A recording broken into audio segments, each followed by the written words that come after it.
नमस्कार दोस्तों, स्वागत है एसटीजी न्यूज के चैनल में। जैसा कि आप देख सकते हैं, क्या खतरा हो सकता है प्रवासी मजदूर घर जाते हैं। क्या बढ़ जाएगा कोरोना के खतरा अगर वो गांव में जाते हैं।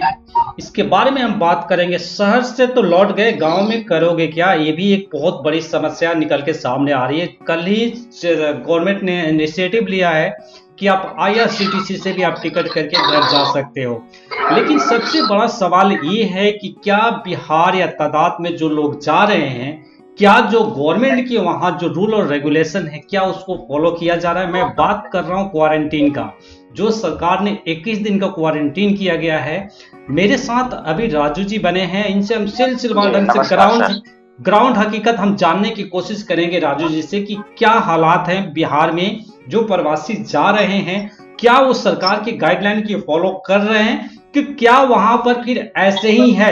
अगर ऐसे है तो खतरा बढ़ जाएगा।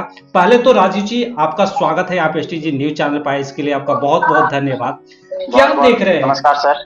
नमस्कार। क्या हालात हैं इस, यहाँ से तो लोग जा रहे हैं, सरकार भी इनिशिएटिव ले रही है। ये काफी बवाल बढ़ा था कि लोग नहीं जा रहे हैं, लोगों को फ्रीडम पे रोक लग गई है। लेकिन अब सरकार धीरे धीरे कल इनिशिएटिव ली। क्या लगता है आपको कि वहां पर क्या ये चीजें कैसे हो रही है। सर, ये बिहार के या पूरे देश के मजदूरों की जो अभी समस्या है, ये इतिहास में पहली बार ऐसा हुआ है कि जो सर आज पूरे देश की अर्थव्यवस्था अपने कंधे पर लेकर चलता है, आज वो दर बदर सड़कों पे भटक रहा है।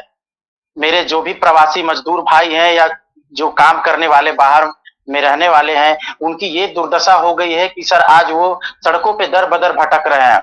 उनका किसी भी प्रकार का कोई आसरा नहीं है। वो अपने घर को जाने के लिए बेचैन हैं, बेसब्री से किसी तरह से वो सरकार से अपील कर रहे हैं और कोशिश कर रहे हैं कि वो अपने घर को पहुंचे। अच्छा, एक बात यहाँ पर हम समझने की कोशिश ये कर रहे हैं, जो लोग गए हैं सासाराम में या आसपास में, वो किस टाइप से जो सरकार की गाइडलाइंस है उसको फॉलो कर रहे हैं कि इसमें भी कुछ दिक्कत है। आप क्या कहना चाहें। सर, अभी सरकार ने जिस तरह से घोषणाएं की हैं कि ट्रेनें चलाई जा रही हैं, हमारे तरफ बहुत सारे ऐसे प्रवासी मजदूर हैं जो अभी ट्रकों के माध्यम से, ट्रेनों के माध्यम से अपने घर को आ रहे हैं। सरकार की जो व्यवस्थाएं की गई क्वारंटीन सेंटर में, वैसे मजदूरों को रखा जा रहा है। लेकिन बहुत सारे सर ऐसे भी मजदूर भाई हैं जो क्वारंटीन सेंटर में रहने के बावजूद वो चाहते हैं कि वो 15 दिन वो ना रहें और डायरेक्ट वो अपने घर को चले जाएं। लेकिन ये बहुत ही खतरे की निशानी है। उन प्रवासी मजदूर भाइयों से हमारा आग्रह है कि वो सरकार की जो गाइडलाइंस है उनको फॉलो करें, अपने क्वारंटीन सेंटर में वो रहें और किसी भी प्रकार का खतरा संक्रमण ना फैले, उस बात का वो विशेष ध्यान रखें। इसी चीज का तो चिंता है राजू जी, इसी बात के हम बहस कर रहे हैं कि आखिर क्या है, क्या सरकार की तरफ से वहां आखिर वो क्यों नहीं रुक रहे हैं। अगर आपको खाने की एग्जाम्पल ले लो कि मुझे अगर रखा जाए तो मैं क्या चीज ढूंढूंगा, या फिर वहां रहने की व्यवस्था ढूंढूंगा कि मेरे को सही से सोने के मिल रहा है, चलिए मुझे खाने को मिलता है। अगर ये चीज, ये सफाई मिलती है तो मैं तो रह जाऊंगा, क्या दिक्कत है। कुछ ऐसी कमी है क्या कि ये सब सारे बुनियादी जो सुविधाएं हैं, जो इंसान के बेसिक रिक्वायरमेंट है, इसमें कहीं कमी आ रही है क्या। आप हकीकत बताइए। जी सर, ये बहुत ही दुर्भाग्य की बात है कि आज बहुत सारे ऐसे जगहों से देखने को आ रहा है कि मजदूरों के साथ जो दुर्व्यवहार किया जा रहा है, उन्हें कि समुचित व्यवस्थाएं नहीं दी जा रही हैं जिस प्रकार से उनको मिलनी चाहिए। बहुत सारी जगहों से ऐसे सुनने को मिल रहा है कि उनके साथ अभद्र व्यवहार किया जा रहा है और उनकी रहने खाने की जो पर्याप्त व्यवस्थाएं है वो सरकार की तरफ से मुहैया नहीं करा जा रही हैं, और कराई भी जा रही हैं तो बहुत सारे मेरे प्रवासी मजदूर भाई हैं जो इस चीज से वंचित रह जा रहे हैं। राजू जी, कुछ हमारे पास जो खबरें निकल के सामने आ रही कि उनसे कहा जा रहा है कि आप अपने घर से खाना मंगाइए, ये बात कहां तक सही है।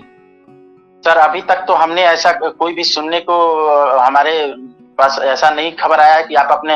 हाँ सर, मैंने ये जरूर सुना है कि कुछ यहाँ भी जो है भेदभाव किया जा रहा है।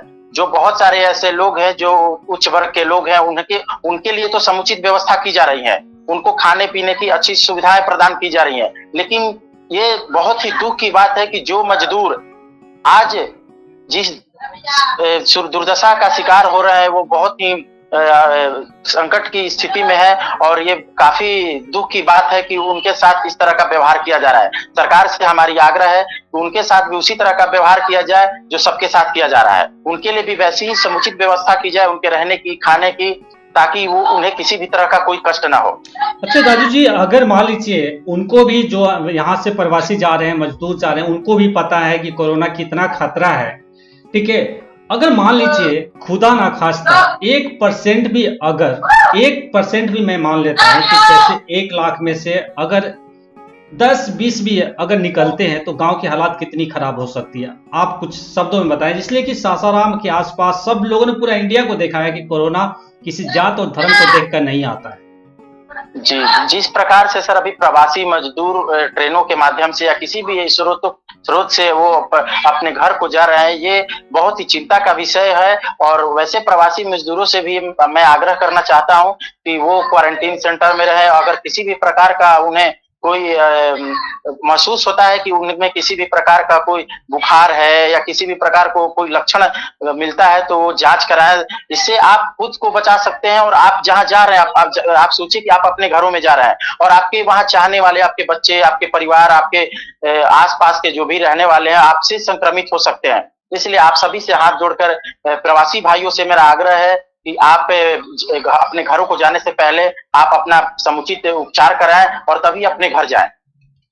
राजू जी, एक बात बताइए, जिस तरह से कल सरकार ने इनिशिएटिव लिया है कि IRCTC के जो आप टिकट बुक कर सकते हैं, क्या ये फैसला सही है? क्योंकि जिस तरह से टिकट की ब्लैकिंग हो रही थी, हमने सूरत से खबर चलाई थी कि कुछ ऐसे थे कि 700 का टिकट 2000 में बांट रहे हैं। क्या आपको लगता है कि इससे कुछ मजदूरों के ऊपर कुछ कम प्रेशर आएगा? जहां तक सर मेरा मानना है, ये परंपराएं शुरू से चली आ रही हैं कि बहुत सारे ऐसे गंभीर समस्याएं उत्पन्न होती है जब बहुत सारे ऐसे लोग होते हैं जो इस बेबसी और लाचारी का फायदा उठाने में नहीं चूकते हैं। और बहुत सारे ऐसे जगह से सुनने को मिल रहा है कि कुछ ऐसे भी लोग हैं जो इस देश में रहकर भी इस तरह की जो सिचुएशन है, इस प्रकार का जो गंभीर समस्या है, वो इस बात को नहीं समझ रहे हैं और अपने पॉकेट गर्म करने के जुगाड़ में लगे हुए हैं, जो काफी दुख की बात है। और वैसे लोगों से आग्रह है कि आप अपने आसपास प्रवासी मजदूरों का ख्याल रखें, उनके बारे में सोचें, किसी भी प्रकार से उनको किसी सुविधा का सामना न करना पड़े, आप इस बात का विशेष ख्याल रखें। सर राजू जी, एक बात समझना चलोगे, चलिए ये तो एक फर्स्ट फेज हो गया कि आप कैसे बचा सकते हैं। सेकेंड फेज में हम आपसे बात करने के, चलिए आप घर चले गए, करोगे क्या? इसलिए कि रोजगार तो वहां भी नहीं है। सर अभी जो ये सिचुएशन उत्पन्न हुई है, जो स्थिति उत्पन्न हुई है, ये बहुत ही दुर्भाग्यपूर्ण है कि आज जो हमारे देश का ज्यादा तबका जो है वह मजदूर वर्ग है। और सर इन्हीं के कंधों पे पूरे देश का अर्थव्यवस्था टिका होता है। और जिस प्रकार से ये पलायन कर रहे हैं, जहां पे ये काम करते थे वो अपने घर को जा रहे हैं, इससे अर्थव्यवस्था पे इसका काफी असर देखने को मिल रहा है। जो फैक्ट्रियां थी जहां ये काम करते थे, आज वो बंद पड़ी हुई है। और सब लोग यही चाहते हैं कि किसी तरह से वो अपने घर को चले जाएं और अपने परिवार के साथ रहें, सुरक्षित रहें। तो करेंगे क्या सर? गांव में तो इतनी इंडस्ट्री नहीं है, क्या है, पैसा का स्रोत। चलिए आप कोरोना से तो बच गए, अपने परिवार के साथ आगे, लेकिन करोगे क्या? ये सबसे एक बड़ा सवाल है सर। आने वाले जो भविष्य है, ये सबसे बड़ा प्रश्न यही होने वाला है कि जो प्रवासी मजदूर हमारे हैं वो आ करके यहाँ करेंगे क्या। और इस जहां तक मेरा मानना है सर, वो काफी गंभीर समस्या को है और इस पे सरकार को चाहिए, हमारे बिहार सरकार, नीतीश कुमार को या जो भी पार्टियां हैं उनको चाहिए कि वो किस तरह से हमारे यहाँ जो प्रवासी मजदूर आ रहे हैं, जो हमारे घर के रहने वाले हैं, उनके लिए किस तरह से वो व्यवस्थाएं करें। उनको चाहिए कि इसका एक मैप तैयार करें। और वैसे मजदूर भाइयों के लिए जो आज बिना काम धंधा के वो किस तरह से अपना जीवन यापन करेंगे, उनके लिए वो सोचे, उनके परिवार के बारे में सोचे और वो किसी तरह से भुखमरी का शिकार ना हो, इस बारे में उन्हें सोचना होगा। क्या सरकार को ये नहीं सोचनी चाहिए कि जैसे कि वहां पर इंडस्ट्री, पहले जो इंडस्ट्री थी, देखिए डेयरी ऑन सोन में इंडस्ट्री थी, अमझोर में थी, इसको चालू कराने की जरूरत है। आखिर इतनी तादाद में लोग जा रहे हैं, इसका मतलब आपके पास प्लान नहीं है। तो 15-20 साल से दो सरकारें आप देखिए, 30-35 साल से लालू जी या फिर नीतीश जी की सरकार, तो कुछ इंडस्ट्री पे हमें ध्यान देना चाहिए। इसलिए कि बिहार में सिर्फ एंड सिर्फ देखिए कि पलायन के केस में देखिए तो सबसे ज्यादा प्रवासी बिहारी ही है, बिहार और यूपी के लोग हैं। यहाँ दोनों जगह इंडस्ट्री की बहुत कमी है। जी, आपका सर ये कथन बिल्कुल सत्य है और इसका मैं एक इंसान को कसूरवार मानता हूँ कि यहाँ का जो सरकारी तंत्र है वो इसका सबसे बड़ा कसूरवार है। अगर हमारी जो सरकार है अगर अपने राज्य में इस प्रकार की समुचित व्यवस्था करती है, कल कारखाने लगाती है, लोगों को रोजगार देती है, तो उन्हें कहीं जाने की जरूरत नहीं है। वो अपने घर में रह करके, अपने राज्य में रह करके ही अपने राज्य की भलाई के लिए कल कारखानों में काम कर सकते हैं और अपने परिवार का भरण पोषण कर सकते हैं। बिल्कुल आपने सही कहा राजू जी कि हालात तो आपने एकदम सही कहा कि ये हमारी बहस से खत्म नहीं हो सकती, इसलिए कि बहुत बड़ी समस्या है एक बेरोजगारी। वो घर तो चले गए लेकिन रोजगार के बारे में कहीं ना कहीं सरकार को ही सोचना पड़ेगा कि इससे कैसे निजात दिलाई जाए। आप आए हमारे चैनल पर राजू जी, अपनी बातें रखी, इसके लिए आपका बहुत बहुत धन्यवाद।